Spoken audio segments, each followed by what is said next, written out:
Hi, my name's Tony Abbott. I'm Joint CEO of Halifax Rugby League. I fell in love with Halifax for a number of reasons. In '94, I chose to raise my family up in the local area.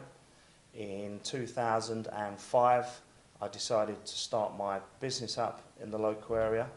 I'm heavily involved in local amateur sport with Siddle Rugby Club, and to be involved in Halifax Rugby League is the pinnacle of success for the future. Over the last 4 years being involved in Halifax, I've managed to get involved at a directorship level, and now I'm joint CEO.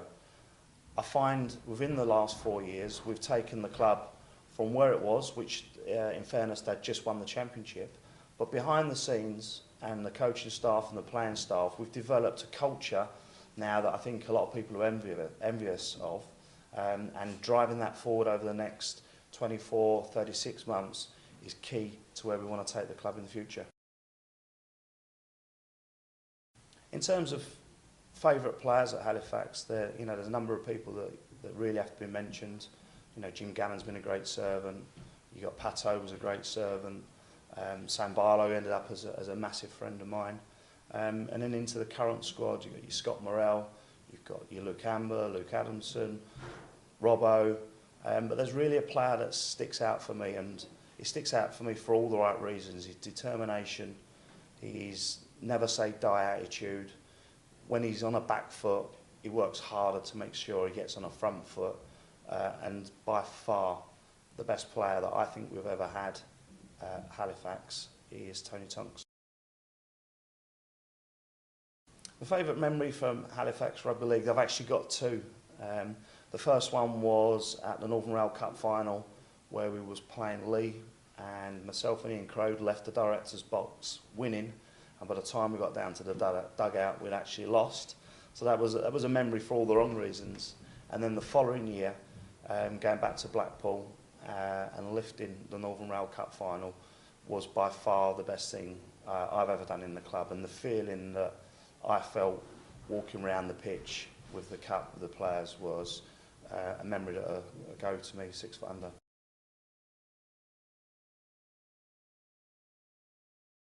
Developing the club over the next 10 years is key to the success for the next 140 years.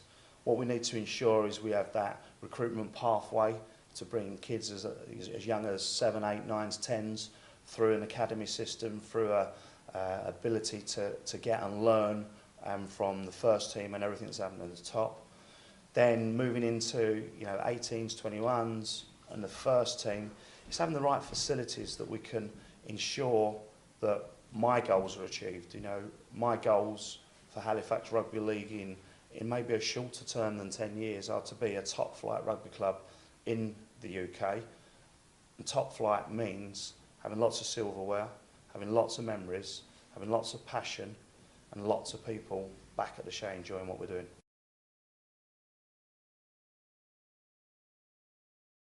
The membership scheme's crucial to Halifax in 2014, and we've looked at how other clubs do it, not only in the UK but halfway around the world. We've come up with a package that will give exclusive content in terms of maybe looking at their idols on the pitch, maybe photographs, engagement, but more importantly, we have to build the membership from where we are right now, which is 0, to maybe 2 years' time to 5,000, and then beyond that, as quick as we possibly can, getting way beyond 10,000. That'll give the club not only extra revenue, because that's what we need to run a successful football club, but it will give us the ability to engage in people and to ensure that we put on the show that they want. Okay. When we recruited Carl Harrison, I had the pleasure and the honour of being involved in that process, and I'll never forget the cold night that we met up in Bradford, where we met Nobby first of all, and Nobby helped us find the right person, and it wasn't even a question or a shadow in anyone's mind who we needed to bring to the club. So it's an honour to have Carl Harrison and his team down there working their ability and moving the club forward. In 2014, I think what we've learned over the last 2 years is going to be all changed. I know there's a different training regime now. I know there's a different method to get the players where they need to, and there's a different culture. And Cole instigated last year. He used a word that I picked up on, and I've certainly had the conversation, and it's that group. And the group includes the players, the coaching staff, the backroom staff, the directors, and I think the most important group of people that need to engage in what we're doing are the fans. Over the last 10 years at Halifax, it almost feels like there's a generation that we seem to have missed, having been dropped out of Super League. In 2014, one of the main goals is to get that missing piece of the jigsaw and get them back to the Shay.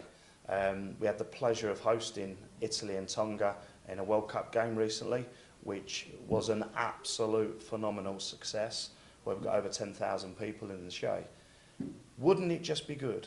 Wouldn't it be good for us to get it to maybe 5,000 this year, and then the year after build on that, and then build on that, and make 10,000 plus a regular aspect of rugby league at the Show. 2014 for the Championship clubs is a big year, and none more for Halifax. The dream that we have behind the scenes within Halifax is to show rugby league how to run a rugby club, and we're passionate about that. In developing new cultures, we've got the 140th anniversary coming up. We know where we're going to end this year. It's going to determine what we do over the next couple of years. So the whole aspect of what we're trying to develop is to prove to rugby league in the UK, this is how to run a rugby club, this is what you do, this is how you do it, and this is the way forward.